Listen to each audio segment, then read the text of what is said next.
This is the Horse Radio Network.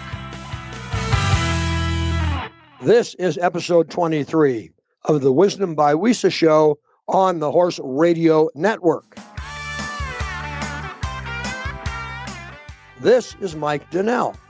I'm Casey Wilbanks-Coletti. And this is Sophia Aguera. Welcome to the Wisdom by WESA podcast on the Horse Radio Network. This podcast is brought to you by the Western and English Sales Association, WESA, which provides the world's largest trade events for retailers, manufacturers, and sales representatives of the equestrian industry. In this podcast, we feature exclusive interviews with noteworthy Western and English personalities, retailers, and exhibitors who you've always wanted to talk to. Don't miss out on all the news for manufacturers and retailers in the equine industry. Okay, all of our listeners, you're used to having Casey and Sophia have a nice little chat on our program. I'm going to have a little chat with Sophia anyway. Sophia, we've got a market coming up in June. It used to be the September market. Chat a little bit about what's going on, and we might even mention we're going to have a booth. Yes, so the market is going to be on June 19th to the 21st. The general membership meeting. It's always on the last day of market, and it used to be a Sunday, but now that we changed our schedule from a Friday to Sunday to a Wednesday to Friday, the general membership meeting is going to be on Friday, June 21st, and breakfast will be at 7, and then the meeting starts at 7:15. And every WESA member can attend. You don't have to be an exhibitor for the WESA June market. You just have to make sure that your membership is active. Okay, hey, give me some behind-the-scenes look at what's taking place. That show comes up pretty soon. Yep, so some talking points for the general membership meetings will be updates on current association news. There will also be a time for members to ask questions or voice any concerns. And very importantly, there will be a vote for the board elections for 2020-2021. And the board nominees have, if they have previously accepted their nomination, there will be a nomination sheet which shows, for example, information such as how long they have been in the industry, the reason of accepting the nomination, and the profile sheet will be passed out along with the official ballot of each member, and then there will be a vote at the end of the meeting. Well, and we all know that the boards of directors are very, very important for an organization like yours, and I think it's great that there are people who are actually willing to volunteer their time. Yes, we definitely appreciate their time, and the general membership meeting and this vote will conclude the June market. Okay, and as I mentioned earlier, we're going to have a booth there. Where's it going to be? Yes, we're going to have a booth close to the social arena. The social arena is going to be in the middle of the pavilion where all the other booths are going to be, and you can just come up and find the Wisdom by WESA booth right next to it. Okay. And so thank you so much for giving us that update. We look forward to seeing all of our listeners at the show. Thanks. Very excited. Pat Dahnke's first major foray into the Western fashion business 50 years ago was a retailer. And at one time, she was the owner of 3 stores, an experience that served her well when she switched directions and focused on clothing design. Now she blends her fashion design talents with her knowledge of what retailers want and need to market her creations. She joins us today to tell us her story and also to talk about the demand for American-made among retailers. Pat, thank you so much for taking the time to join us on our podcast, Wisdom by WESA. Thank you, too. You know, we interview a lot of people who are just getting started in this business. I think it's going to be really fun to interview someone who has a lot of perspective on how this industry has changed, what's going on. You certainly do. You started in the retail side of the business, then you refocused on the fashion design side of the business. But let's go back and chat a little bit about your retail experience, because you obviously deal with retailers. You said some interesting things when I chatted with you earlier about what they want. But why don't you kind of give us the Pat Dahnke story, and then we'll get into the other topics. Okay. I did start out with first one small store and then built a new store each year. So I had 3 retail locations in Houston for 17 years. And that gave me a really great feeling for what the retailers go through, the retail cycles, how you have to adjust your markdowns and markups and turn that dollar to pay for the square footage, advertising, pleasing the customer. It's more than just designing an outfit and putting it out there for somebody to buy. You have to make sure that the customer really loves that outfit and wants that outfit, and it's going to suit their needs. So it taught me to listen to the customer, the end user. What do they really want? Now, when you were doing this, were you also designing, or did that all come later? I was definitely designing my own look within the store. Like, I had friends that were horse people that wanted leather collars. I call them collars. They were like little open vests to wear over a blouse, and they wanted to wear it to the rodeo. So because I couldn't find anything like that in the market, I was making my own up, and people were coming in and buying those. I wasn't really selling them to other stores that much, but I definitely had that Western influence in accessories going on all the while to kind of fill into basic blouses. At that time, I was doing a Dress for Success seminars we wore dresses more than we wear dresses now. We always dressed up for work, and we had suits on all the time. And whether we were bankers or real estate people, we had that Dress for Success look. So what I was doing was adding a little Western flair in the way of a fringed leather collar that they could wear over a blouse or a jacket that would take them to the rodeo or make them look a little more Texan or Western. I think it's an interesting combination, the fact that you have so much retail experience that you're really able to take that into your design portion of your collections. I think that's very instrumental. But as a designer, it must be very difficult. I'm sure you're a very creative person and have multiple ideas, but it may be somewhat like an author where they get writer's block sometimes. So where do you grab influence from? Where do you grab your inspirations from in those times of need? I give the man above a lot of credit for it. And then it comes to me sometimes in the middle of the night. I also, having worked with women, I feel like women want to look tall, thin, and rich. They want the fabrics to be very rich looking, very soft to the skin.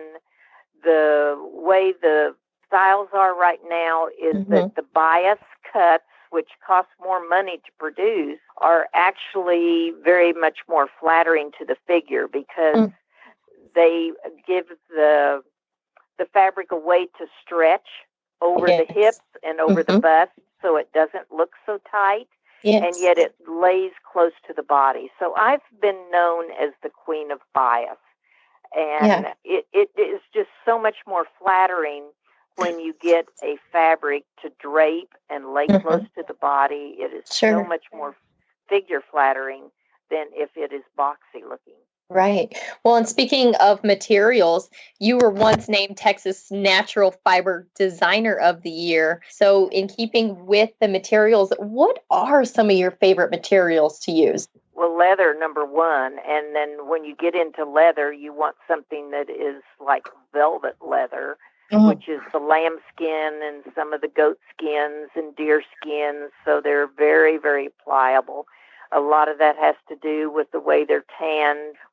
I don't want to see those white lines. I want something that just drapes and is so ultra bought. I love the silk, and because I manufacture in America and use American labor, you won't find me using too much or designing much in the way of a T-shirt, which is I can't make my markup in a T-shirt, and because there's too much competition and there's not enough profit in it. So when I lay a fabric on the table I need to ensure that fabric is the most gorgeous, the most beautiful, something that a person might spend a little bit more on than they would, a cotton t-shirt material. Yes. Well, I'm looking at some of your designs on your website, pintoranch.com, and Yes.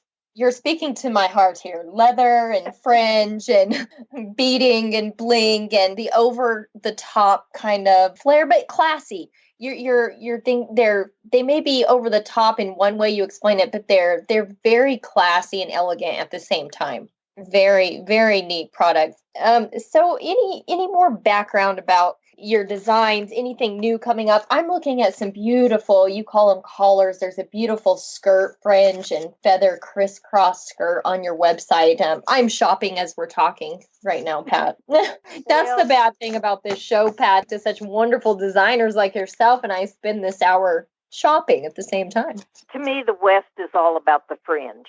And I try to incorporate old world or the authentic Western look. You won't find me using many shiny metals. It's more of a distressed old silver look with all that soft, wonderful fringe. And the minimalistic look has really no place in my vocabulary at all. It's I am all about the fringe. Yes, I'm ma'am. all about the West. Me too. People love that look. They can go to somebody else for that very clean, ultra contemporary look. But for me, they're coming to me because they love the fringe, they love the boho, the little out of the ordinary, the over the top look. That's why they come to me, and I want to fulfill that need. Well, something else that comes to my mind right away, being in fashion, being a woman, also being a mom to a fashionable little girl, I look at your items, and these items to me not only are unique, but they seem timeless. These are items I feel like I could keep forever, as I have a beautiful leather and fur coat of my grandmother's that I still have and wear because it never goes out of style. So that is the similarity I see in your pieces, that these are pieces that can be worn forever. They can be cherished by my daughter, maybe my granddaughter one day. And I think that's something very unique about your items. One of my best phrases, my favorite phrases, is the antiques of tomorrow. We are creating the antiques of the tomorrow. And when you go after that old world look, the ornateness, the richness, it's always appreciated. If you think of a building and all of the curved architecture, and you appreciate that building for what it is forever and ever, those worldly creations. But to me, sometimes it gets lost when you do those straight contemporary buildings. I don't have that appreciation. You're right. For it. The character. Yes, right. I agree. Well, Mike may not wear fringe, but he does have a lot to contribute to this conversation. So I'm going to let him. I don't have a lot of fringe in my work. Pat, I want to talk about a couple of things. They are related that we chatted about last week. Number one is your feeling that retailers today are insisting, or at least really preferring, made in America. Okay. This is my 50th year in business. Actually, I'm celebrating it right now this month. And when I started out in business, 2% of the products were made offshore. 98% were made in America. And we had many clothing factories and manufacturing in LA and New York, as well as some in Florida. So now, 50 years later, almost the opposite is true, although we're seeing a trend back to that made in America fashion. There's certain tariffs and customs duties that are changing dramatically right now, but we're seeing more and more demand from the customers that they want to buy products that are made in America.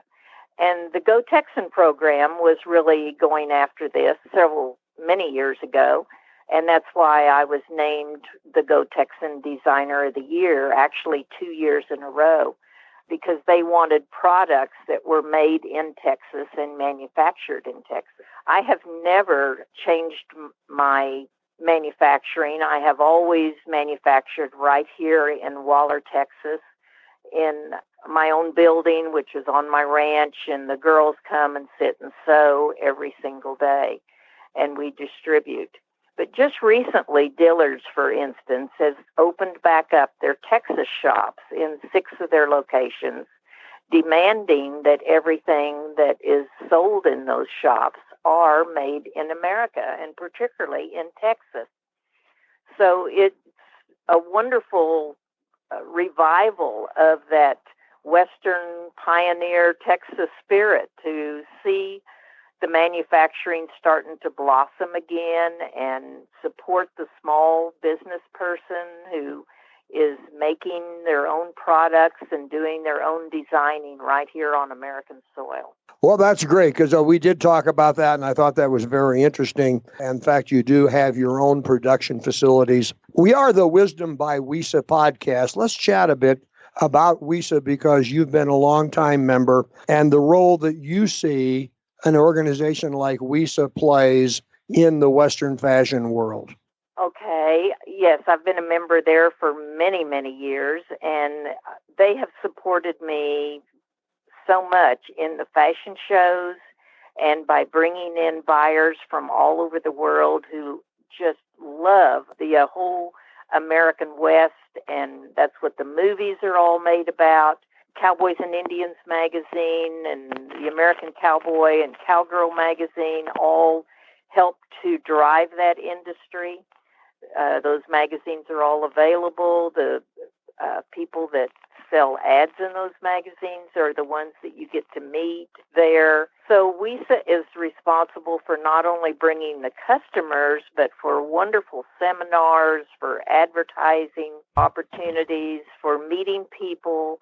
It's just a great place to learn about the Western business and be supported and exchange information in all areas of the Western industry. Well, I think that's one of the things they're certainly trying to do, and it's nice to hear someone who has the history with the organization and with this business say so. Listen, we really do appreciate you taking the time to chat with us on Wisdom by WESA. Your experience, your perspective, of course, is valuable. You and Casey, I think, had a great conversation on some topics that I'm not so sure I know a lot about, but I do have a feel for how the retailing world works and the business side. I think it's been a great conversation, and we thank you for participating. Thank you for calling. I really appreciate it. You bet. The show notes and the links for today's show are available at www.wisdombywesa.com. And of course, we'd love to hear your feedback. And there's a contact link on that website. The Wisdom by WESA show will be published on the 15th and 30th of every month. You can listen on most of your favorite podcast players, and you can also listen on the Horse Radio Network app on your iOS or Android phone. You just search Horse Radio Network in the App Store. It's free and it's super easy to use. Be sure to visit all the great shows on the Horse Radio Network at horseradionetwork.com. Thanks for listening to the Wisdom by WESA podcast. WESA, where the industry meets.